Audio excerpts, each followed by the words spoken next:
Hello everyone, welcome to the class. Yes, स्वागत है आपका इस क्लास में। और I hope everybody is fine, सब लोग अच्छे हैं, बढ़िया हैं। Yes, great.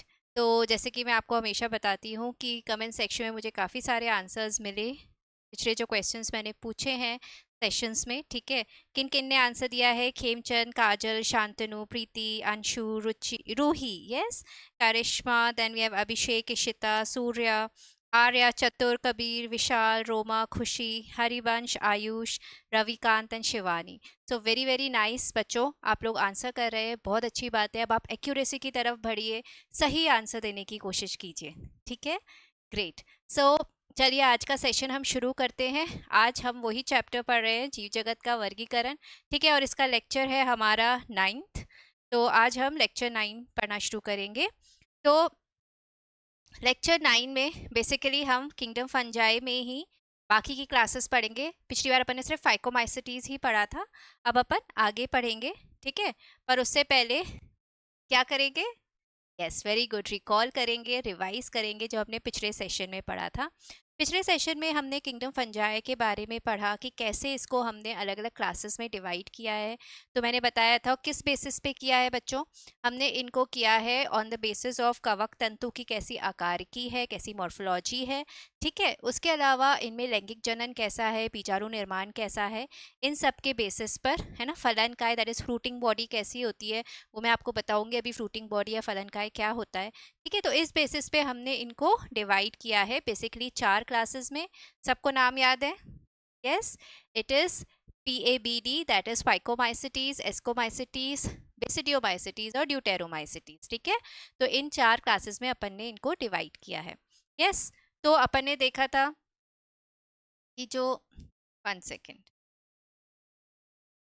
तो फंजाई जो था, किंगडम फंजाई, उसको अपन ने 4 में डिवाइड किया था। मैं शॉर्ट में लिख रही हूँ, ठीक है। फाइकोमाइसिटीज, एस्कोमाइसिटीज, फिर हमारा था बेसिडियोमाइसिटीज, ओके, एंड नेक्स्ट था हमारा ड्यूटेरोमाइसिटीज। ठीक है, फिर अपन ने क्या देखा था कि इसका कवक तंतु कैसा होता है फाइकोमाइसिटीज का, चलो बताओ। फाइकोमाइसिटीज का अगर आपने याद रख लिया तो बाकी सबका तो याद रहेगा। ठीक है, फाइकोमाइसिटीज का होता है संकोशिकी, दैट इज सीनोसिटिक, है ना, और पठीन, अपठीय या पठीन, संकोशिकी पठीन। ठीक है, ये ऐसा इसका हाइफी होता है। एस्कोमाइसिटीज जो होते हैं उनका कैसा होता है? एस्कोमाइसिटीज का होता है पटीय और शाखित, that is septate and branched. ठीक है, और इन तीनों का यही होता है। ठीक है, बस इसी का डिफरेंट है आपको फाइकोमाइसिटीज। ठीक है, फाइकोमाइसिटीज को अपन लोअर फंजाई या फिर एल्गल फंजाई भी बोलते हैं, याद है? ठीक है, लोअर या एल्गल फंजाई बोलते हैं, ये लाइकेंस बनाते हैं। एस्कोमाइसिटीज को हम सेक फंजाई, थैली कवक बोलते हैं। क्यों बोलते हैं? क्योंकि ये थैली नुमा एक स्ट्रक्चर में इसके स्पोर्स डेवलप होते हैं जिसको अपन एस्कस बोलते हैं। ठीक है, बेसिडियोमाइसिटीज को अपन क्लब फंजाई बोलते हैं कि इसके जो फलन का या फ्रूटिंग बॉडी होती है वो क्लब शेप्ड होती है। क्लब मतलब मूसली टाइप, है ना, नीचे से ऐसे बेलनाकार और फिर ऊपर इसका आकार बढ़ता है, तो क्लब फंजाई।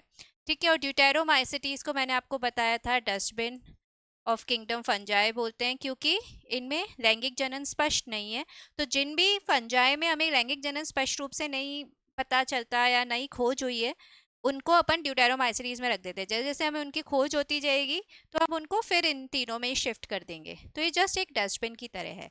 ठीक है, समझ में आया? तो ये मैंने आपको बताया था। उसके बाद अपन ने देखा था कि जो फंजाई है बेसिकली उसमें जनन 3 तरीके से हो रहा है। ठीक है, कौन कौन से 3 तरीके हैं जल्दी बताइए?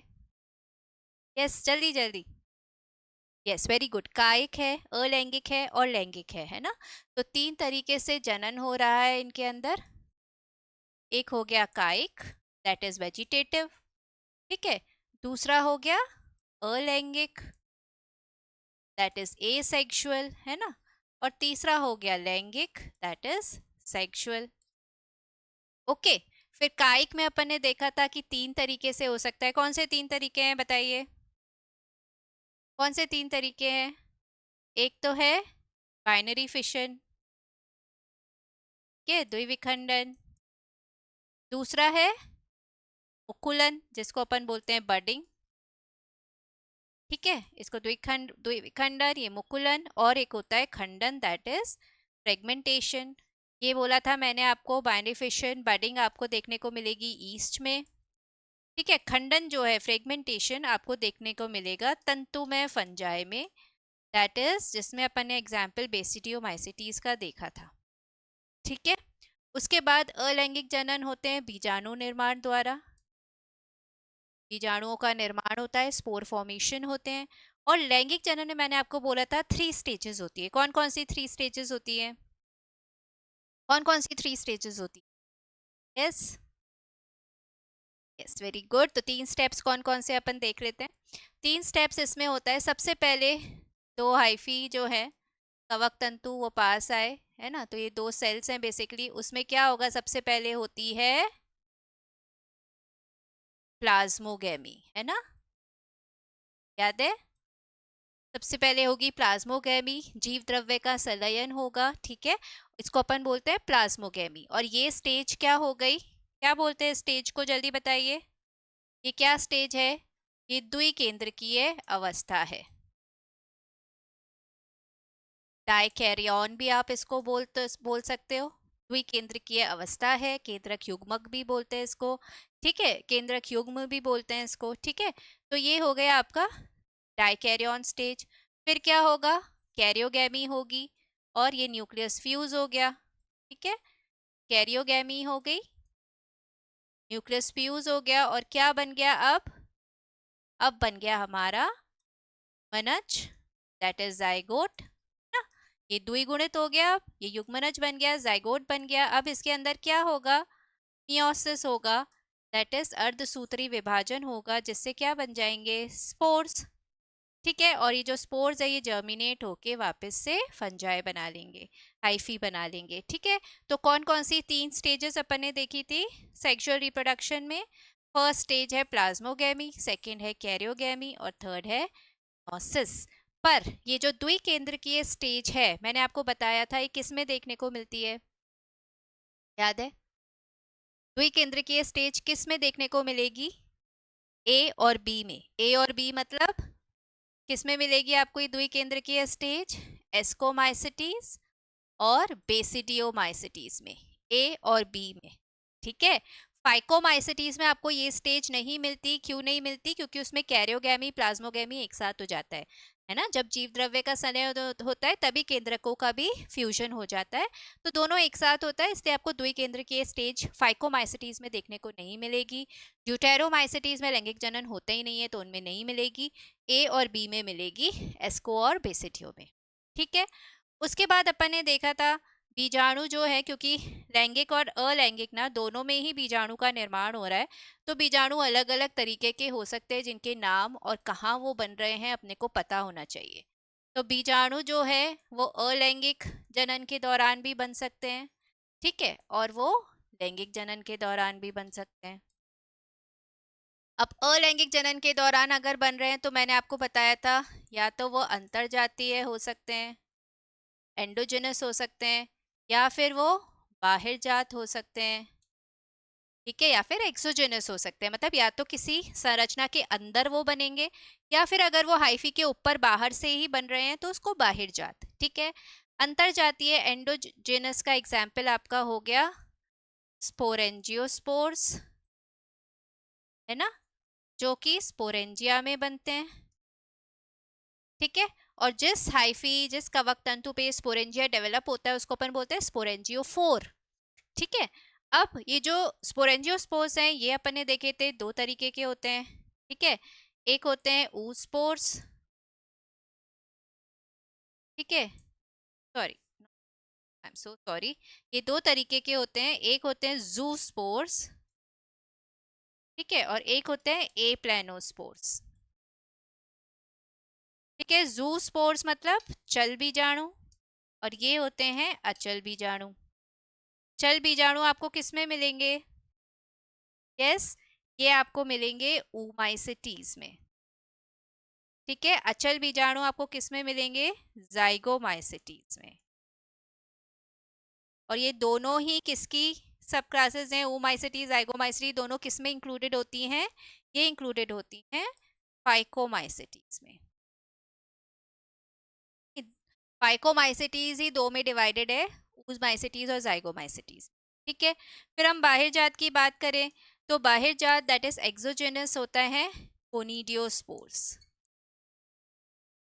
है ना, जो कि ऐसे एक हाइफा, ऐसे स्ट्रेट हाइफा है, उसके ऊपर ऐसे बाहर की तरफ ही ये बन जाते हैं चेन के फॉर्म में कोनिडियोस्पोर्स, और इसको अपन बोलते हैं कोनिडियोफोर। ठीक है, ये किस में मिलेगा आपको? ये आपको मिलेगा एस्कोमाइसिटीज में और यूटेरोमाइसिटीज में। ठीक है, बेसिडियोमाइसिटीज में अलैंगिक जनन होता ही नहीं है, तो बेसिडियोमाइसिटीज में आपको अलैंगिक स्पोर्स मिलेंगे भी नहीं। ठीक है, तो बेसिडियोमाइसिटीज में फिर क्या होता है? उनमें होता है कायिक जनन, वेजिटेटिव रिप्रोडक्शन, किसके थ्रू? फ्रेगमेंटेशन के थ्रू। ठीक है, फिर हम आते हैं लैंगिक जनन पे। लैंगिक जनन में भी हमने देखा था डिफरेंट टाइप ऑफ स्पोर्स हैं। ठीक है, जैसे अगर हम बात करें फाइकोमाइसिटीज की, तो वो दो क्लासेस में डिवाइडेड है ना, माइसिटीज और जाइगोमाइसिटीज। ये दोनों किसके बेसिस पे हैं? जो जाइगोट युग्मनज बनता है ड्यूरिंग लैंगिक जनन, ठीक है, उसके नाम के बेसिस पे ही हैं, क्योंकि उसको अपन ऊस्पोर बोलते हैं ऊमाइसिटीज में, और जाइगोस्पोर बोलते हैं जाइगोमाइसिटीज। समझ में आ गया ये? ठीक है, ये तो हुई बात किसकी? फाइकोमाइसिटी। फिर अपन एस्कोमाइसिटीज की बात करें तो उनके लैंगिक स्पोर्स को अपन बोलते हैं एस्कोस्पोर्स, और ये कैसे होते हैं? एंडोजिनस होते हैं, क्योंकि ये एक संरचना में बनते हैं जिसको अपन एस्कस बोलते हैं, वो भी मैं आपको बताऊंगी। ठीक है, फिर बेसिडियोमाइसिटीज में जो लैंगिक जनन के दौरान स्पोर्स बनते हैं उनको हम बोलते हैं बेसिडियोस्पोर्स। ठीक है, और ये होते हैं एक्सोजिनस। ठीक है, तो ये कुछ चीज़ें बहुत इंपॉर्टेंट हैं, आप इनको याद कर लीजिए अलोंग विथ एग्जाम्पल्स। तो ये हमने देखा था। उसके बाद हमने एक पर्टिकुलर क्लास की बात की थी, दैट इज फाइकोमाइसिटीज। तो फाइकोमाइसिटीज में अपन ने देख लिया था कि कवक तंतु तो अपने को पता ही है कैसा है उसका, क्योंकि अपन पढ़ चुके हैं, सीनोसिटिक होगा और एसेप्टेट होगा। ठीक है, दैट इज संकोशिकीय है और पठहीन। यस, तो ये तो हो गया उसका बेसिकली हाइफी। फिर अपने को ये भी याद रखना है कि जो ऊमाइसिटीज हैं उनमें जो कोशिका भित्ति है वो सेल्यूलोज की। ठीक है, ये याद रखना। ठीक है, बाकी सब में ये होती है काइटिन की, पर इनके अंदर आपको सेल्यूलोज की मिलेगी। ठीक है, उसके बाद अपन ने एसेक्सुअल रिप्रोडक्शन फाइकोमाइसिटीज में स्पोरेंजियोस्पोर के थ्रू हो रहा है।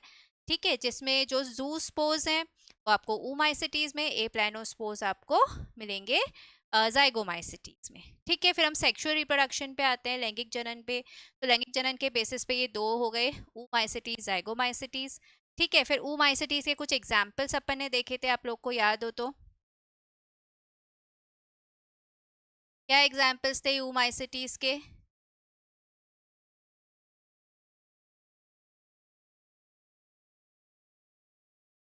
फाइटोफ्थोरा इन्फेस्टेंस एक तो ये है। ठीक है, ये क्या करता है? Late blight of potato. ठीक है, एक पाइथियम इसका एग्जाम्पल था। ठीक है, और एक है एल्ब्यूगो कैंडिडा, जो क्या करता है? ये करता है वाइट रस्ट ऑफ क्रूसिफर्स। ठीक है, सरसों के पौधों में इस ये बेसिकली रोग पैदा करता है। ठीक है, एल्ब्यूगो कैंडिडा। तो ये ऊमाइसिटीज के एग्जाम्पल थे, और हमने जाइगोमाइसिटीज के भी कुछ एग्जाम्पल देखे थे। क्या एग्जाम्पल्स थे? MRP क्या एग्जाम्पल था बताओ? Yes, mucor rhizopus, mucor rhizopus, bread mould है ये, है ना, और पाइलोबोलस, ये इसके एग्जाम्पल्स हैं। ठीक है बेटा, तो यहाँ तक अपन ने पढ़ लिया था। अब आज जो अपन पढ़ेंगे वो है ascomycetes, that is the sac fungi, है ना, इसको थैली कवक भी बोलते हैं, एस्कोमाइसिटीज। अब एस्कोमाइसिटीज का कवक तंतु कैसा होता था? यस, मैंने आपको बोला था सिर्फ फाइकोमाइसिटीज को छोड़ के बाकी सबका कैसा है? सेप्टेट है एंड ब्रांच्ड है, यानी पटिये है और शाखित है। ठीक है, उसके बाद ये मिलते कहाँ हैं, इनका आवास कहाँ होता है? हैबिटेट, कहाँ मिलते हैं ये? तो बेसिकली देखा जाए तो ये या तो मृतोपजीवी हो सकते हैं, जैसे कि सारी फंगस है ना, ये तो सेम है मतलब, है ना, सिमिलर। मृतोपजीवी, परजीवी। एक और इसमें आपको वर्ड याद रखना है, ये शमल रागी भी होते हैं, कुछ इनमें से शमल रागी होते हैं, जिसको अपन बोलते हैं कॉप्रोफिलिस। दैट इज पशु विष्ठा पर ये उगते हैं, जैसे कि गाय के गोबर पर, है ना, ऐसे। तो शमल रागी एनिमल फीसिस पर ये उगते हैं, इनको शमल रागी या फिर कॉप्रोफिलिस भी। ठीक है, ये आपको इसमें याद रखना रहेगा। तो एस्कोमाइसिटीज में कवक जाल कैसा है? शाखित तथा पटयुक्त है। अब अपन एसेक्सुअल रिप्रोडक्शन, अलैंगिक जनन की बात करें तो याद करो, एस्कोमाइसिटीज में क्या थे? कोनिडिया थे, जो कैसे होते हैं? एक्सोजेनस होते हैं, है ना। तो कोनिडिया द्वारा आपको एसेक्सुअल रिप्रोडक्शन मिलेगा। अब हम लैंगिक जनन की बात करें तो लैंगिक जनन में भी हमने देखा था क्या बनते हैं? एस्कोस्पोर्स बनते हैं। एस्कोस्पोर्स एक संरचना में बनते हैं जिसको एस्कस बोलते हैं, इसी वजह से ये एंडोजिनस हो गए। ठीक है, तो एस्कोस्पोर्स कहते हैं, ये थैलीसम एस्कस में एंडोजिनस रूप से उत्पन्न होते हैं, अतः इसे एस्कोमाइसिटीज नाम दिया गया है। अब अपन इसके लैंगिक जनन के बारे में एक बार देखते हैं। ठीक है, तो लैंगिक जनन में क्या क्या होगा इसके अंदर? सबसे पहले ये दो हाइफा है, ठीक है, दो कवक तंतु है, ये पास पास आएंगे, ठीक है, समीप आएंगे इस तरीके से। और क्या होगा इनमें? सबसे पहले आपको क्या देखने को मिलेगा बेटा? मैंने आपको क्या बोला था कि एस्कोमाइसिटीज और ट्यूटेरोमाइसिटीज में, सॉरी, एस्कोमाइसिटीज और बेसिडियोमाइसिटीज में, ठीक है, अपने को क्या देखने को मिलती है? द्विकेंद्रिकीय स्टेज। तो इसमें क्या होगा? सबसे पहले होगी प्लाज्मोगेमी। ठीक है, तो ये प्लाज्मोगेमी हो गई।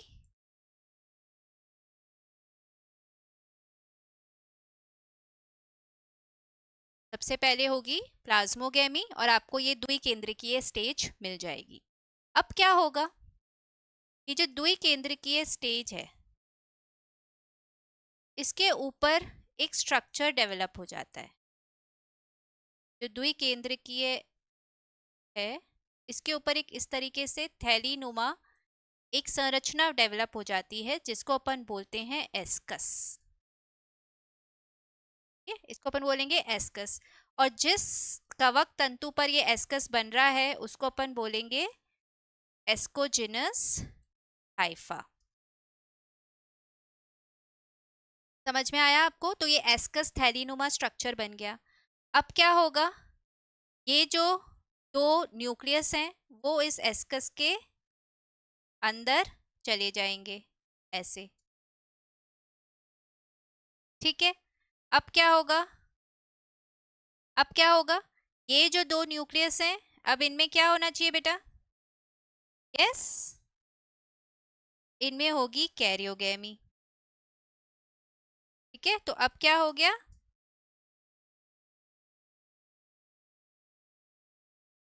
कैरियोगेमी होगी। ठीक है, ये दो न्यूक्लियस फ्यूज हो जाएंगे। फिर क्या होगा? मियोसिस होगा, दैट इज अर्धसूत्री विभाजन होगा, और स्पोर्स बन जाएंगे। ठीक है, एस्कोस्पोर्स बन गए। अब एस्कोस्पोर्स बनने के बाद जो आसपास के कवक तंतु होते हैं वो क्या करेंगे? वो इसके ऊपर एक आवरण जैसा बना लेंगे। ठीक है, आसपास के कवक तंतु एक आवरण जैसा बना लेंगे, जिसको अपन बोलते हैं फलनकाय या फिर फ्रूटिंग बॉडी, जिसको इसके केस में हम बोलते हैं एस्कोकार्प। क्या बोलते हैं? एस्कोकार्प। ठीक है, फिर जब ये एस्कोकार्प और एस्कस, ठीक है, ये फूट जाएगा, फट जाएगा, जब ये बर्स्ट होगा, तो इसमें से क्या होगा? ये जो स्पोर्स हैं ये बाहर निकल के आएंगे, और फिर जब ये अंकुरित होंगे वापस से आपको हाइफी मिल जाएगी, वापस से फंगस ग्रो हो जाएगी। तो ये जो है ये बेसिकली लैंगिक जनन है एस्कोमाइसिटीज में। अब एस्कोमाइसिटीज इसको इसलिए बोला क्योंकि थैलेनुमा स्ट्रक्चर के अंदर इसके स्पोर्स बनते हैं, और क्योंकि ये किसी संरचना के अंदर बन रहे हैं इसलिए ये एंडोजिनस है। समझ में आया आपको? तो सबसे पहले हुई प्लाज्मोगेमी, एक आई ये द्विकेंद्रकीय स्टेज,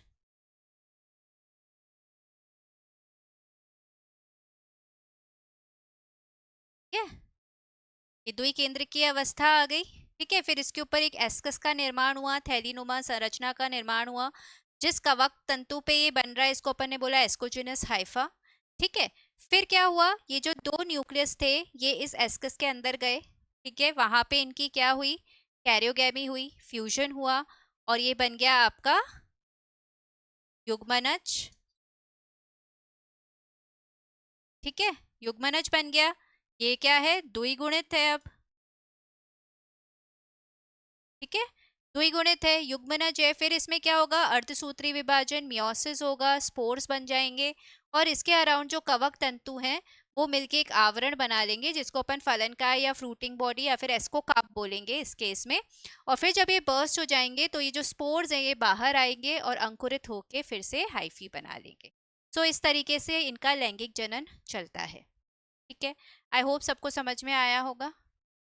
ठीक है, ओके, सो नेक्स्ट अपन इसके एग्जाम्पल्स पढ़ेंगे। एस्कोमाइसिटीज का first example Penicillium, very important, क्योंकि इससे हमें क्या मिला था, very good, first antibiotic. First antibiotic हमें पेनिसिलियम से मिली, पेनिसिलियम नोटेटम से।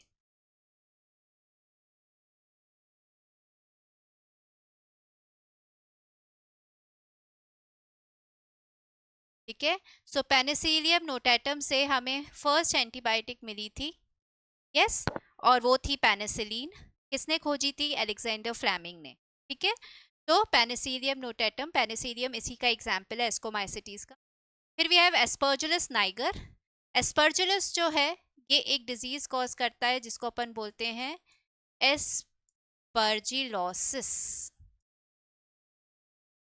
एस्परजिलोसिस, उसके अलावा एस्परजिलस जो है बेसिकली ये एस्परजिलस नाइगर एक है, एस्परजिलस नाइगर, इसे प्रयोगशाला का खरपतवार भी बोलते हैं, मतलब वीड ऑफ लेबोरेटरी।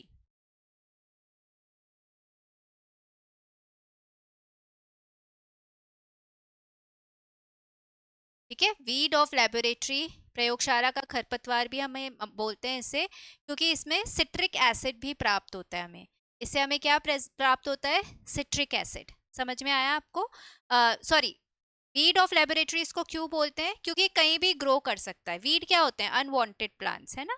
तो ये बेसिकली लेबोरेटरी में एक बहुत कॉमन कंटेमिनेंट है, क्योंकि इसके स्पोर्स ना हर जगह होते हैं और ये कहीं भी ग्रो कर जाते हैं, तो ये कंटेमिनेट करती है चीज़ों को लेबोरेटरी में, इसलिए इसको प्रयोगशाला का खरपतवार, that is weed of laboratory कहा गया है।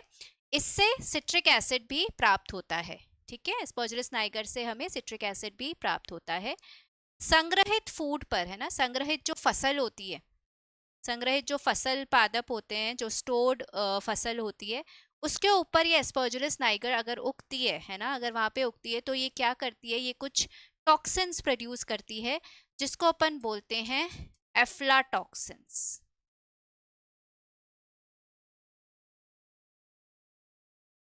एफ्लाटॉक्सिन्स जो है वो कैंसर कर सकते हैं। ठीक है, ये कैंसर करते हैं, तो ये टॉक्सिन्स जो हैं ये एस्परजिलस प्रोड्यूस करती है। तो एस्परजिलस के बारे में अपन ने क्या क्या देखा, एक तो एस्परजिलोसिस कॉज करती है, सेकेंड थिंग हमने देखा कि ये संग्रहित फसल जो पादप होते हैं उनमें एफ्लाटॉक्सिन्स प्रोड्यूस करती है, टॉक्सिन्स प्रोड्यूस करती है। थर्ड है एस्परजिलस नाइगर, जिसको अपन वीड ऑफ लेबोरेटरी बोलते हैं, क्योंकि ये मेन कंटेमिनेंट है जो लेबोरेटरी में काफ़ी चीज़ों को कंटेमिनेट कर देता है, क्योंकि ये कहीं भी ग्रो करते हैं, इसके स्पोर्स कहीं जगह पाए जाते हैं। ठीक है, उसके बाद जो नेक्स्ट है कि एस्परजिलस नाइगर से हमें सिट्रिक एसिड भी मिलता है।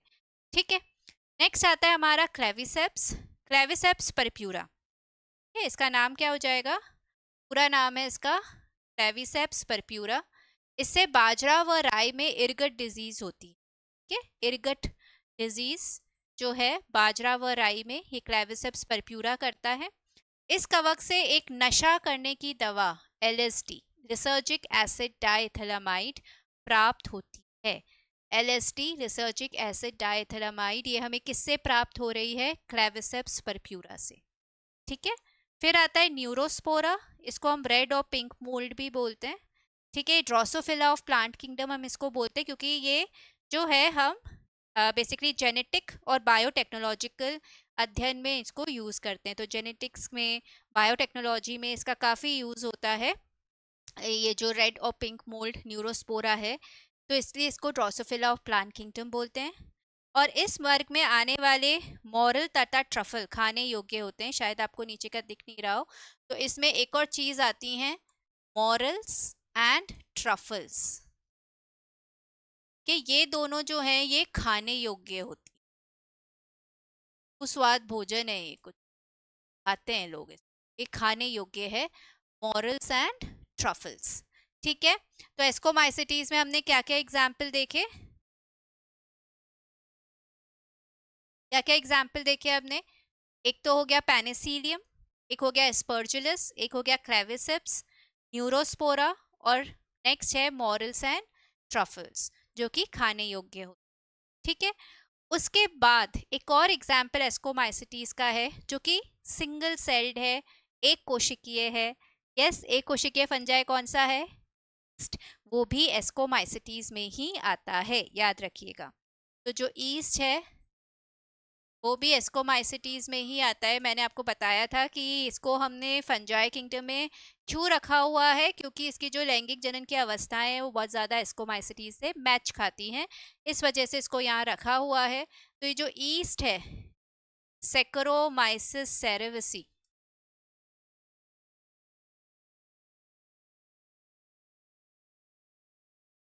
ठीक है, सेक्रोमाइसिस सेरेविसी जो ईस्ट है, इसको हम ब्रूअर्स ईस्ट और बेकर्स ईस्ट भी बोलते हैं। क्यों बोलते हैं? क्योंकि ये बेकरी में काम आती है, ब्रेड वगैरह बनाने में काम आती है।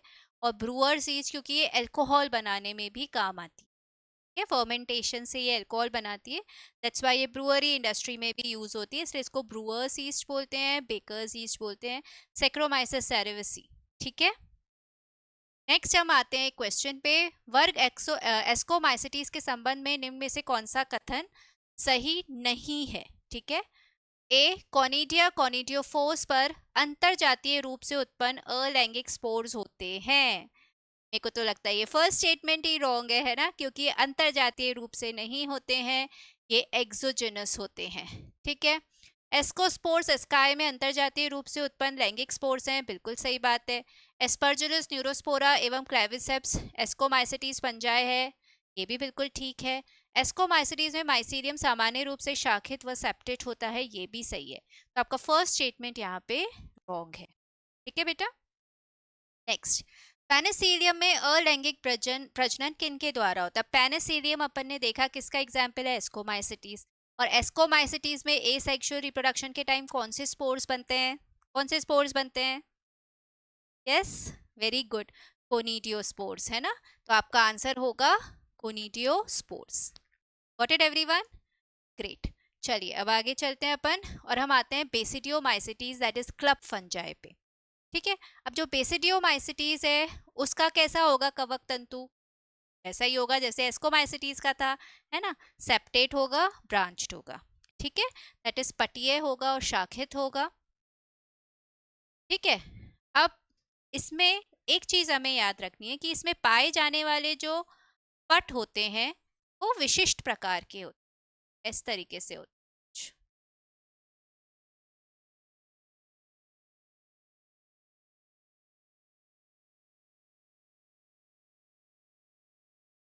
है ना, विशिष्ट प्रकार के पट पाए जाते हैं, और इसको हम बोलते हैं डोलीपोर सेप्टम। ठीक है, इसको ढोल छिद्री या फिर डोलीपोर सेप्टम हम बोलते हैं इनको। ठीक है, और एक और चीज इनमें पाई जाती है, जो समीपस्थ कोशिकाएं होती हैं, समीपस्थ कोशिका के बीच में एक ऐसा संबंध अपने को देखने को मिलता है, उसको हम बोलते हैं क्लैंप कनेक्शन। क्या काम होता है क्लैंप कनेक्शन का? इससे क्या है, इससे होते हुए इस सेल का जो न्यूक्लियस है वो इससे, इस सेल का जो न्यूक्लियस है वो यहाँ से होते हुए यहाँ पे आ जाएगा, और ये जो एक कोशिकीय सेल था ये द्विकोशिक सॉरी एक केंद्रकीय सेल जो था वो द्विकेंद्रकीय हो जाएगा। तो किसी भी हाइफी को, है ना, ये एक केंद्रकीय से द्विकेंद्रकीय कर सकता है with the help of clamp connection. तो लैंगिक जनन के दौरान जो द्विकेंद्रकीय स्टेज बनती है वो क्लैंप कनेक्शन की हेल्प से बन सकती है। ठीक है। एंड ये दो चीजें आपको बेसिडियोमाइसिटीज में याद रखनी है कि इसमें पाए जाने वाले पट विशेष प्रकार के होते हैं जिसे अपन डोल छिद्री या फिर डोलीपोर सेप्टम कहते हैं। एक चीज तो ये याद रखोगे आप, ठीक है, ढोल छितरी या फिर डोलीपोर सेप्टम बोलते हैं। और दूसरी चीज आप याद रखोगे, इनके अंदर क्लैंप कनेक्शन होता है जो दो समीपस्थ कोशिकाएं हैं उनके बीच में होता है। ठीक है, इसमें से जो केंद्रक है वो एक कोशिका से दूसरी कोशिका में आ सकता है और एक द्विकेंद्रकीय अवस्था डेवलप हो सकती है। इसको अपन क्लैंप कनेक्शन बोलते हैं। अब इनके आवास की हम बात करें, ठीक है, तो आवास मेनली अगेन ये भी मृतोपजीवी है, कुछ हमें परजीवी भी मिल सकते हैं। और इनमें एक चीज आपको याद रखनी है, कुछ इनमें से एपिजाइलिक होते हैं। अब एपिजाइलिक मतलब ये लकड़ी के जो मोटे मोटे लट्ठे होते हैं ना, ठीक है, मोटी मोटी काष्ठ जो होते हैं, लकड़ी होती है, उनके ऊपर ये उगते हैं। ठीक है,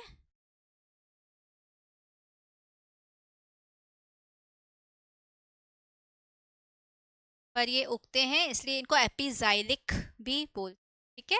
मृतोपजीवी, परजीवी और एपिजाइलिक वर्ड आपको, जैसे मैंने आपको एस्कोमाइसिटीज में शमल रागी याद रखने के लिए बोला, इसमें एपिजाइलिक आप याद रखो। ठीक है, नेक्स्ट अपन आते हैं एसेक्सुअल रिप्रोडक्शन। तो जैसे अपन ने देखा था कि बेसिडियोमाइसिटीज में एसेक्सुअल रिप्रोडक्शन तो नहीं है। ठीक है, तो अलैंगिक जनन जो है वो नहीं होता है इसके अंदर। ठीक है, पर खंडन या फिर फ्रेगमेंटेशन द्वारा वेजिटेटिव रिप्रोडक्शन जरूर। ठीक है, तो वेजिटेटिव रिप्रोडक्शन किसके थ्रू होता है, खंडन या फिर फ्रेगमेंटेशन के थ्रू। ओके, अब अपन आते हैं इसके सेक्सुअल रिप्रोडक्शन पर। तो सेक्सुअल रिप्रोडक्शन में इसमें भी वही सारी स्टेजेस होती हैं, बस इसके अंदर थोड़ा सा डिफरेंस होता है। क्या डिफरेंस है कि अगेन ये दो हाइफी हैं, ठीक है, ये आएंगे पास, वन सेकेंड,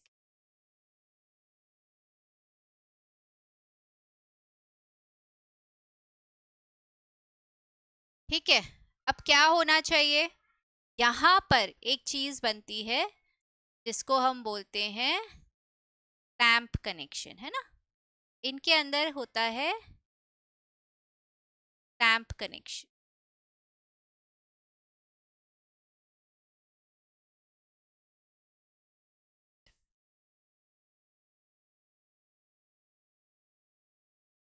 है दो अलग अलग,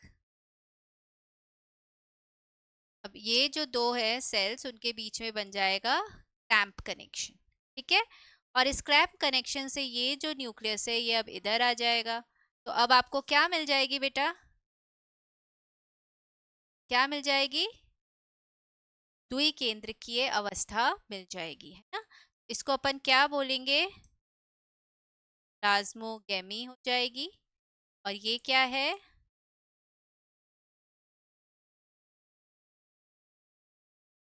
क्लैंप कनेक्शन। इसके जो बने, जो पट जैसे पड़े थे वैसे बनाने चाहिए हमें, है ना।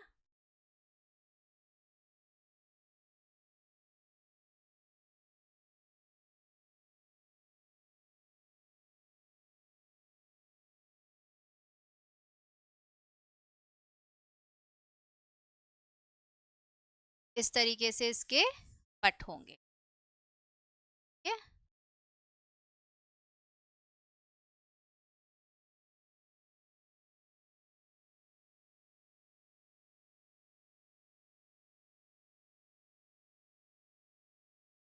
ठीक है।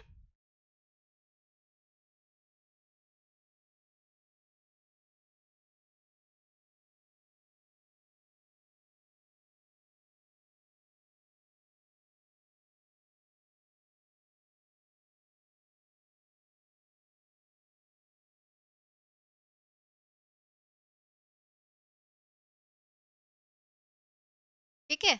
तो कुछ तरीके से इसके पट होंगे, इनमें क्लैंप कनेक्शन बनेगा और क्लैंप कनेक्शन से क्या होगा, ये जो न्यूक्लियाई है, ये जो केंद्रक है, वो एक सेल से दूसरी सेल में आ जाएगा।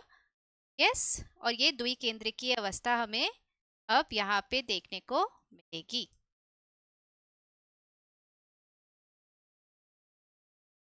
ठीक है।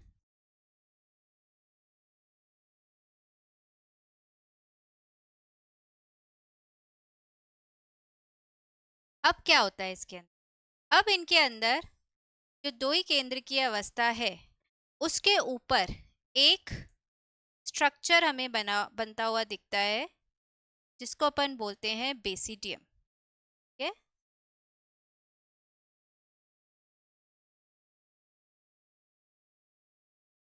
क्या बन गया, बेसिडियम।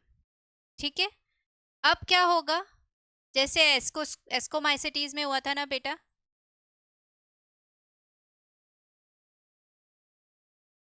ये जो बेसिडियम है उसके अंदर ये दो न्यूक्लियाई आ जाएंगे। ठीक है।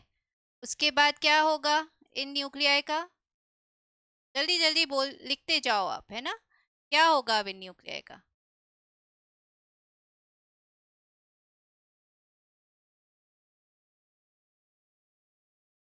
कैरियोगैमी होगी ना। यस, कैरियोगैमी होगी। फिर कैरियोगैमी के बाद क्या होगा, नेक्स्ट स्टेप क्या होना चाहिए,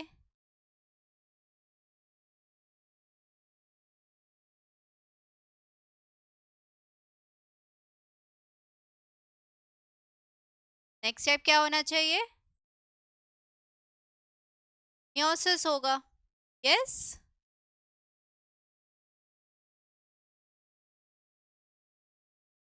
जिससे क्या बन जाएंगे, फोर्स। ठीक है। अब इसके आसपास के कवक तंतु भी क्या करेंगे, इसके अराउंड एक फलनकाय बना लेंगे। ठीक है। जिसको अपन क्या बोलेंगे, बेसिडियोकार्प। ठीक है। ये है फलनकाय या फिर फ्रूटिंग बॉडी, जिसको अपन बोलेंगे बेसिडियोकार्प।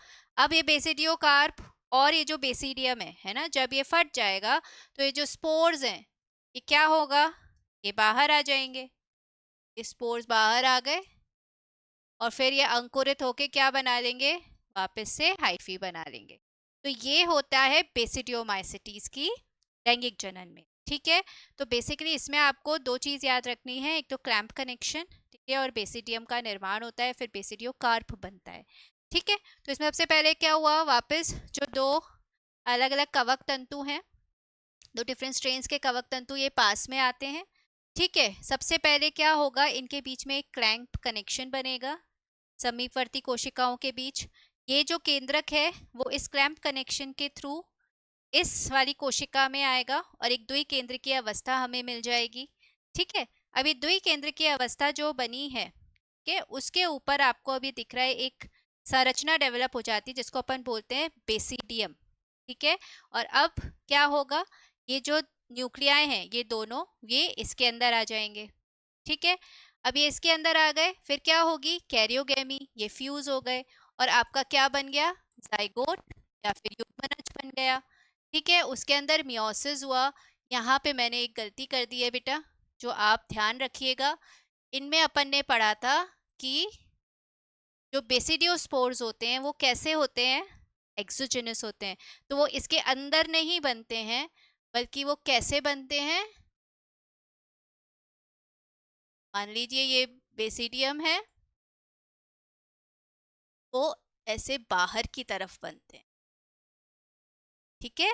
बेसिडियोस्पोर्स जो हैं वो बाहर की तरफ बनते हैं, अंदर नहीं बनते हैं, ये याद रखना बेटा। ठीक है। एक्सोजेनस है। One second.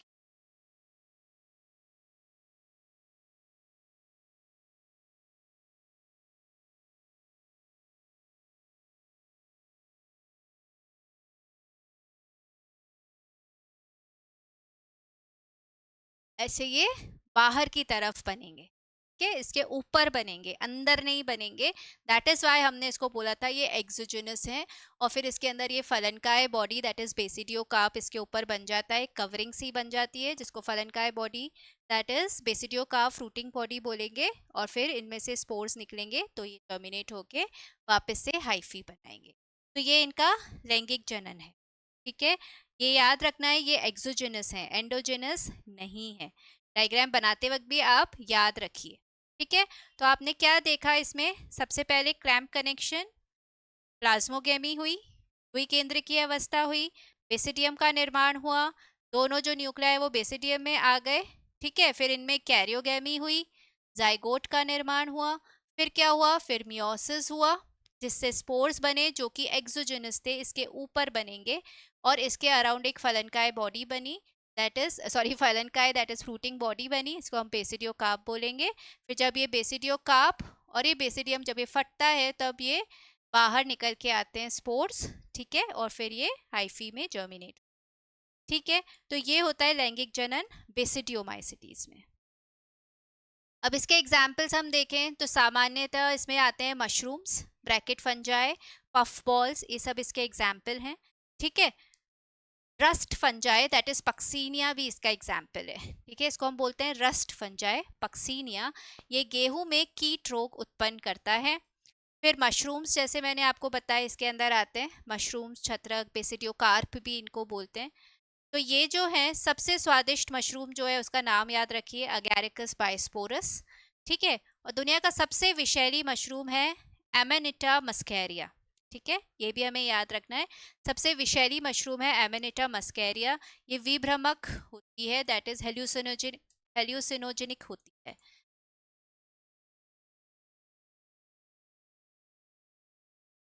विभ्रामक होती है, भ्रम पैदा करते हैं ना, हेल्यूसिनेशंस होते हैं, इमेजिनेशंस होते हैं, लोगों को ये हो रहा है वो हो रहा है ना, तो भ्रम पैदा करती है, विभ्रामक होती है, हेल्यूसिनोजेनिक होती है। ठीक है, और सबसे पॉइजनस है एमेनिटा मस्कैरिया। फिर कुछ मशरूम जहरीली होती है, इन्हें कुकुरमुत्ता टोडस्टूल के नाम से जाना जाता है। ठीक है, तो मशरूम्स इसके अंदर आती है, सबसे स्वादिष्ट मशरूम है अगैरिकस बाइस्पोरस, सबसे विषैली मशरूम है एमेनिटा मस्कैरिया जो कि एक विभ्रामक हेल्यूसिनोजेनिक होती है, बेसिकली ये भ्रम पैदा करती है। और कुछ मशरूम जहरीली होती हैं जैसे हो गई कुकुरमुत्ता जिसको अपन टोडस्टूल के नाम से जानते हैं। ठीक है, फिर इसमें आते हैं स्मट फंजाई दैट इज कंदुआ कवक, इसका एग्जाम्पल है अस्टिलैगो। ठीक है, ये भी पादपों में रोग करते हैं, ये क्या बीजों को इफेक्ट करते हैं, बीजों को संक्रामित जब ये करते हैं, जब इनका संक्रमण होता है बीजों में तो फिर काले रंग के बीजाणु उत्पन्न हो जाते हैं बीज के अंदर। ठीक है, तो ये जो है ये है स्मट फंजाई कंदुआ कमक कवक, इसका एग्जाम्पल है अस्टिलैगो। ठीक है, जो लूज स्मट ऑफ व्हीट, गेहूं को इफेक्ट करता है ये भी। ठीक है, तो एक हो गया पक्सीनिया इसका एग्जाम्पल, एक अस्टिलैगो, पक्सीनिया करती है रस्ट। ठीक है, और अस्टिलैगो करती है आपकी स्मट फंजाई। ठीक है, कंदुआ कवक। ठीक है, उसके अलावा आते हैं इसमें मशरूम्स, मशरूम्स में आ गया आपका सबसे स्वादिष्ट वाला, सबसे विषैली मशरूम आ गई, और टोडस्टूल्स या फिर कुकुरमुत्ता, ये नाम याद रखने आपको। ठीक है, got it everyone? Then we come to next that is deuteromycetes. अब ड्यूटेरोमाइसिटीज अगेन इनका कैसा होता है कवक तंतु, यस वही होता है जो सबका अभी तक अपन ने देखा, दैट इज सेप्टेट होता है एंड ब्रांच्ड होता है ना, पटीय है, शाखित है। ठीक है, उसके बाद ठीक है, उसके बाद इस वर्ग के अधिकांश सदस्य अगेन मृतोपजीवी हैं। ठीक है, मृत कार्बनिक पदार्थ पर रहते हैं। ठीक है, उनका अपघटन करते हैं, मतलब डिकम्पोज करते हैं, अपघटन करते हैं, और फिर ये साइक्लिंग में जो अपन बोलते हैं ना mineral cycle, water sorry mineral cycle, biochemical cycles में ये हेल्प करती है, खनिज के पुनः चक्रण में मदद करते हैं। ठीक है, तो इस वर्ग के अधिकांश सदस्य मृत कार्बनिक पदार्थ लिटर का अपघटन कर खनिज पुनः चक्रण में मदद करते हैं। इसका एग्जाम्पल एक है ट्राइकोडर्मा। ठीक है, फिर अलैंगिक जनन अपन ने देखा था ड्यूटेरोमाइसिटीज में, याद है? Yes yes, very good, conidia के थ्रू होता है ना, जो कि एक्सोजेनस है, कोनिडिया के थ्रू। और लैंगिक जनन हमने देखा था कि ऐसी कोई अवस्था इनमें देखी नहीं गई है, कोई खोज हुई नहीं है लैंगिक जनन की इनके अंदर, इसीलिए इनको फंजाई इम्परफेक्टाई भी बोलते हैं, अपूर्ण कवक भी कहते हैं। तो डस्टबिन ऑफ किंगडम फंजाई और फंजाई इम्परफेक्टाई दैट इज अपूर्ण कवक, दोनों ही नाम इसके हैं और इसलिए दिए जाते हैं क्योंकि इनमें लैंगिक जनन की खोज अभी तक नहीं हुई है, लैंगिक जनन की कोई अवस्था इनमें नहीं पाई गई है, इस वजह से इनको फंजाई इम्परफेक्टाई भी है। अब इनके एग्जाम्पल हम देखें, एक है ट्राइकोडर्मा, ठीक है, तो ट्राइकोडर्मा पॉलीस्पोरस एक है जिससे हमें एक एंटीबायोटिक भी मिलती है।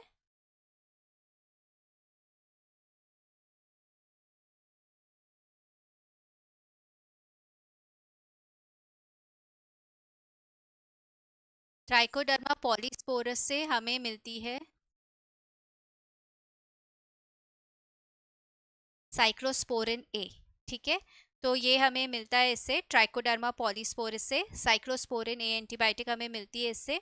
फिर ये जैविक नियंत्रण कारक के रूप में भी यूज होता है, जैविक नियंत्रण कारक मतलब बायो कंट्रोल एजेंट। कहाँ पे? पादपों में जो कुछ बीमारियां होती हैं, ठीक है, सॉइल में जो मृदा है उसके अंदर कुछ रोगकारी चीजें रहती है, जीवाणु है या फिर सॉरी रोगकारी जो पेस्ट होते हैं वो, उनको ये कंट्रोल करने में हेल्प करती है, तो बायोलॉजिकल कंट्रोल है एक तरीके का, ठीक है, जो पादपों को प्रोटेक्ट करने में हमें हेल्प करती है फ्रॉम डिफरेंट पेस्ट, ठीक है, इसलिए इसको बायो कंट्रोल एजेंट के रूप में भी या जैविक नियंत्रक कारक के रूप में भी ये यूज किया जाता है, ठीक है, तो आप बोल सकते हैं बायो पेस्टिसाइड टाइप का है ये, ठीक है, क्योंकि ये पेस्ट को कंट्रोल करने में हेल्प करता है। पेस्ट आई होप आप समझते हो, पेस्ट होते हैं जो भी हमारे कीट जिनको हम बोलते हैं, जो भी हमारे पादपों को हमारी फसलों को खराब कर रहे हैं, तो उनको रोकने के लिए हम इनको यूज कर सकते हैं ट्राइकोडर्मा फंजाई को, ठीक है, एंड इसलिए इसको बायो कंट्रोल एजेंट के रूप में भी यूज किया जाता है। तो ट्राइकोडर्मा पॉलीस्पोरस से आपको मिला साइक्लोस्पोरिन ए और इसको बायो कंट्रोल एजेंट के रूप में भी यूज किया जाता है। फिर है ऑल्टरनेरिया सोलानी, ये पोटैटो में एक डिजीज कॉज करती है जिसको अपन बोलते हैं अर्ली ब्लाइट ऑफ पोटैटो, ठीक है, तो अर्ली ब्लाइट ऑफ पोटैटो जो है वो ये कॉज करती है। अपन ने एक लेट ब्लाइट ऑफ पोटैटो भी देखा था जो फाइटोफथोरा इन्फेस्टेंस कॉज कर रहा था, ठीक है, ये है अर्ली ब्लाइट ऑफ पोटैटो जो ऑल्टरनेरिया सोलानी जो है वो कॉज करता है, ठीक है। फिर है ट्राइकोफाइटॉन और माइक्रोस्पोरम, ट्राइकोफाइटॉन और माइक्रोस्पोरम क्या करते हैं? ये करते हैं रिंग वर्म, ठीक है, रिंग वर्म जिसको अपन बोलते हैं दाद, आपको पता होगा, ठीक है, तो ट्राइकोफाइटॉन और माइक्रोस्पोरम ये कॉज करते हैं रिंग वर्म डिजीज, तो अपन हिंदी में दाद बोलते, तो ये इसके कॉज होते हैं, ठीक है, समझ में आया सबको? तो ये इसके 3 एग्जाम्पल्स अपने को याद करने हैं ड्यूटेरोमाइसिटीज के।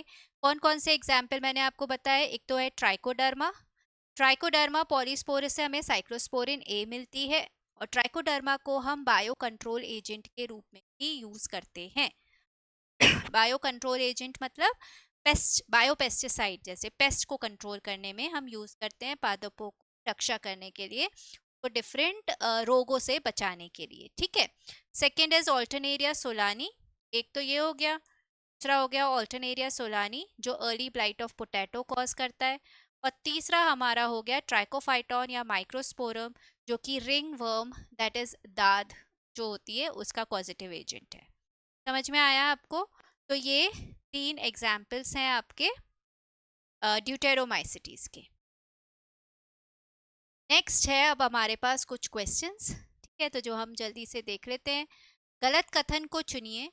न्यूरोस्पोरा को जैव रसायन आनुवांशिकी के अध्ययन में उपयोग किया जाता है, तो क्या न्यूरोस्पोरा को यूज करते हैं?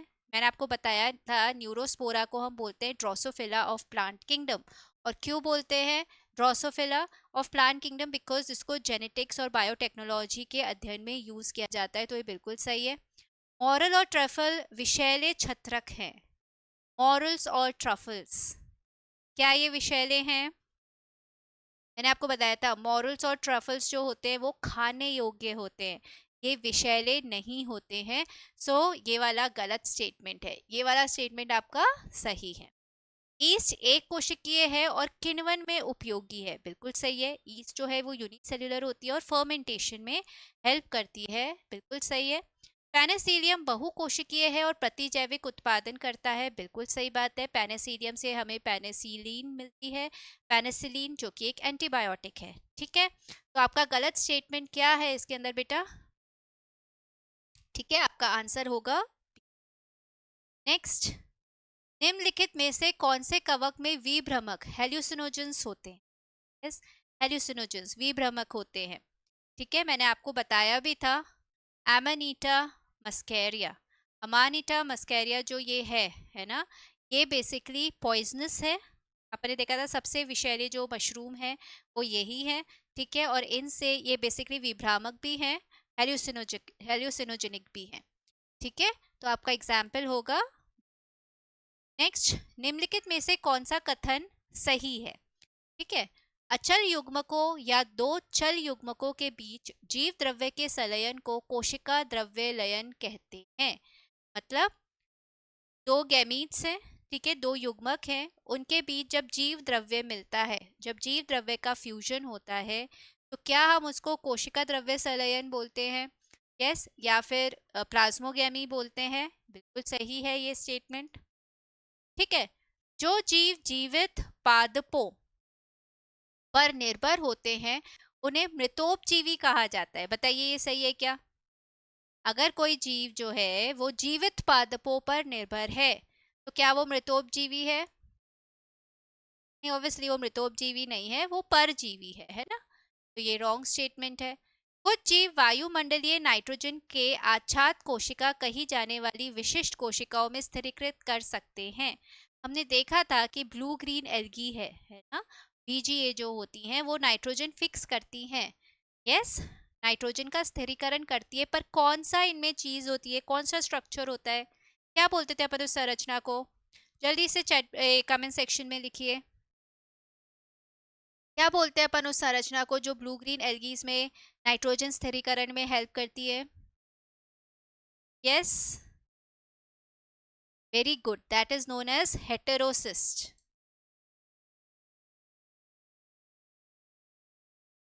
ठीक है, तो ये रॉन्ग स्टेटमेंट है। दो कोशिकाओं के संलयन को केंद्रक संलयन कहा जाता है। दो सेल्स अगर फ्यूज हो रही हैं, हाँ, तो क्या हम उसको केंद्रक संलयन दैट इज कैरियोगैमी बोलेंगे? नहीं बोलेंगे। तो आपका सही स्टेटमेंट कौन सा है? ए सही है, ठीक है। Got it everyone? यस, तो आपका आंसर होगा ए। नेक्स्ट, निम्नलिखित में से कौन सा कथन गलत है? ठीक है, ईस्ट के लंबे धागेनुमा कवक तंतु वाली तंतुमय काय होती है। ईस्ट कैसा है बेटा? ईस्ट है सिंगल सेल्ड यूनिसेल्युलर, एक कोशिकीय, तो इसमें कोई तंतु नहीं होता है, कोई फिलामेंटस नहीं है, ये एक सिंगल सेल है, ठीक है, यूनिसेल्युलर है, इसलिए यही स्टेटमेंट आपका रॉन्ग हो गया।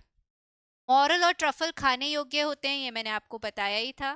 क्लेविसेप्स बहुत से एल्कलॉइड और एलएसडी का स्रोत है, ये अपन ने देखा था, एलएसडी जो कि एक ड्रग है ना, नशे वाली चीज है, ये हमें इससे क्लेविसेप्स से मिलती है। कोनिडिया बहिर्जात रूप में उत्पन्न होते हैं और एस्को बीजाणु अंतरजातीय रूप में उत्पन्न होते हैं, ये भी बिल्कुल सही बात है, ठीक है ना। तो आपका अगेन इसमें गलत स्टेटमेंट कौन सा हुआ? फर्स्ट स्टेटमेंट आपका इसमें गलत है, इसलिए इसका आंसर होगा ए। नेक्स्ट, निम्नलिखित में से किसमें केंद्रक संलयन तथा अर्धसूत्री विभाजन के पश्चात बीजाणु बाहिर्जात रूप में उत्पन्न होते? मतलब केंद्रक संलयन हुआ दैट इज कैरियोगैमी हुई, उसके बाद हुआ अर्धसूत्री विभाजन दैट इज मियोसिस हुआ, उसके बाद जो स्पोर्स बने, ठीक है, वो बहिर्जात रूप में उत्पन्न होते हैं, मतलब एक्सोजेनस होते हैं। कौन सी है ये? कौन सी है सोचिए, ठीक है, सोचो। एक्सोजेनस स्पोर्स होने चाहिए इन द केस ऑफ लैंगिक जनन, ठीक है। ये लैंगिक जनन की बात हो रही है क्योंकि इसमें स्टेजेस बताइए, इसने कैरियोगैमी हो रहा है, ठीक है, केंद्रक संलयन हो रहा है, फिर अर्धसूत्री विभाजन दैट इज मियोसिस हो रहा है ना। तो लैंगिक जनन के दौरान exogenous spores, very good very good, वो होगा बेसिडियोमाइसिटीज में। अब बेसिडियोमाइसिटीज में इसमें एग्जाम्पल कौन सा है? बेसिडियोमाइसिटीज का एग्जाम्पल इसमें कौन सा है? अगैरिकस, अल्टरनेरिया, न्यूरोस्पोरा या सेकेरोमाइसिस? जल्दी बताइए, बेसिडियोमाइसिटीज का एग्जाम्पल कौन सा है? बेसिडियोमाइसिटीज में अपन ने क्या देखा था, कौन आते हैं? मशरूम्स आते हैं, है ना? तो अगैरिकस इसका एग्जाम्पल आपका रहेगा। अल्टरनेरिया सोलानी अभी अपन ने देखा था, ड्यूटेरोमाइसिटिस माइसिटीज का था, है ना, जो कि अर्ली ब्लाइट ऑफ पोटैटो कर रहा था, याद है? न्यूरोस्पोरा अपन ने देखा था, ये एस्कोमाइसिटीज में था, Drosophila of plant kingdom. Saccharomyces तो आपका ईस्ट हो गया, ये भी एस्कोमाइसिटीज का एग्जाम्पल है, ठीक है? तो अगैरिकस जो है वो होता है बेसिडियोमाइसिटीज का एग्जाम्पल, और बेसिडियोमाइसिटीज में ही आपको एक्सोजिनस, ठीक है, सेक्सुअल स्पोर्स, सेक्सुअल रिप्रोडक्शन के टाइम ये स्पोर्स मिलेंगे, तो आपका आंसर होगा ए। अब नेक्स्ट, कॉलम 1 का कॉलम 2 से मिलान कीजिए। मृत जीवी को अपन किससे मिला सकते हैं? मृत जैव पदार्थों का अपघटन, है ना? तो डेड ऑर्गेनिक मैटर जो है उसको डिकम्पोज करते हैं मृत जीवी। फिर परजीवी जो होते हैं वो जीवित पादपों अथवा जंतुओं पर रहने वाले होते हैं। लाइकेंस क्या है? शैवालों और कवकों का सहजीवी संबंध। और कवक मूल या माइकोरिजा क्या है? पादप जड़ों के साथ कवकों का सहजीवी संबंध। तो अपना आंसर क्या हो गया? ए का हो गया 2, ठीक है? तो अब ए का 2 अगर अपन देखेंगे तो दो ऑप्शंस में है, ए और डी में। फिर हम बी पे आते हैं, बी का हमारा होना चाहिए 3, तो बी का 3 हमें ए में दिख रहा है, तो हमारा आंसर होगा ऑप्शन ए। समझ में आया सबको? तो आपका आंसर ऑप्शन ए है यहाँ पे। आप इसको भी ना कैपिटल कर दीजिए, ठीक है? नेक्स्ट, सूची 1 का सूची 2 से मिलान कीजिए। राइजोपस, राइजोपस कौन सी फंगस होती है?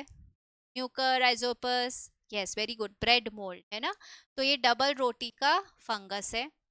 अस्टिलैगो, अस्टिलैगो मैंने आपको अभी बताया था क्या कॉज करता है? स्मट कंड, है ना? तो ये मटकंड कवक है। पक्सीनिया रस्ट कॉज करता है, ठीक है? और अगैरिकस जो है वो मशरूम है। तो आपका आंसर क्या होगा? राइजोपस का हो गया, ए का 3 हो गया, बी का 2, ठीक है? सी का होगा, अपन ने सी का पक्सीनिया किया है, सी का होगा 4, तो आपका आंसर होगा डी, ठीक है? तो डी आपका आंसर हो गया। समझ में आया सबको कैसे? ओके, तो D will be your answer. Next, अब ये वाला जो क्वेश्चन है मैंने आपसे लास्ट सेशन में इसको पूछा था, काफ़ी लोगों ने आंसर भी दिया, very nice. And the question is, इनमें से उस जोड़े को चुनिए जिसमें पादप या जंतु के बैक्टीरियल रोग निहित हैं। बैक्टीरियल रोग, ठीक है, ये पूछे गए थे। तो इसका आंसर आपका होगा डी, ए व बी दोनों, क्योंकि कॉलेरा जो है वो बैक्टीरिया विब्रियो कॉलेरी से होता है। टाइफाइड जो है वो भी बैक्टीरिया से होता है, साल्मोनेला टाइफाई, ठीक है? सिट्रस कैंकर प्लांट्स में होता है, ये जेंथोमोनास सिट्राई से होता है। और क्राउन गॉल भी एक बेसिकली अपन ने देखा था एग्रोबैक्टीरियम ट्यूमिफेशियंस जो है वो क्राउन गॉल करता है। तो ये सब जो हैं ये बैक्टीरियल डिजीजेज हैं, ठीक है? मलेरिया जो है वो प्रोटोजोआ से होता है और डेंगू वायरस से होता है, तो ये बैक्टीरियल डिजीजेस नहीं है। इसलिए आपका आंसर क्या होगा बेटा इसके अंदर? समझ में आया सबको? Yes, great. अब आज का होमवर्क है आपके लिए, निम्नलिखित में से कौन सा कवकों के वर्गीकरण का एक मापदंड नहीं है, ठीक है? आपको बताना है कौन सा मापदंड नहीं है। समझ में आया आपको? पोषण की विधि, बीजाणु निर्माण का तरीका, फलन काय, कवक जाल, ठीक है, माइसीलियम की आकारिकी। मैंने आपको स्टार्टिंग में ही बताया था कि हमने फंजाई को 4 क्लासेस में डिवाइड किया on the basis of what, ठीक है? तो इनमें से कौन सा उसके वर्गीकरण का एक मापदंड नहीं है, आपको ये बताना है और कमेंट सेक्शन में ज़रूर आंसर करना है। आई होप बेटा जो अपन पढ़ रहे हैं आप रोज जाके रिवाइज करते हैं, ठीक है? कि अगर आप रिवाइज करोगे तो आपको चीज़ें याद हो जाएंगी, आपको बाद में मेहनत नहीं करनी पड़ेगी। तो मेरे साथ साथ रिवाइज करते जाइए और याद करते जाइए, ठीक है? और इसका आंसर ज़रूर दीजिएगा कमेंट सेक्शन में। तो आज अपन ने क्या क्या पढ़ा बेटा? आज अपन ने पढ़ा एस्कोमाइसिटीज, ठीक है, बेसिडियोमाइसिटीज और ड्यूटेरोमाइसिस, ठीक है? इसको जाके आप घर पे वापस पढ़िए और अपने नोट्स कंप्लीट कीजिए। ठीक है, विद दिस अपन आज के सेशन के एंड में आते हैं। आई होप आपको आज का सेशन भी समझ में आया होगा। Yes, we'll meet in the next session. Till then, bye bye, take care everyone.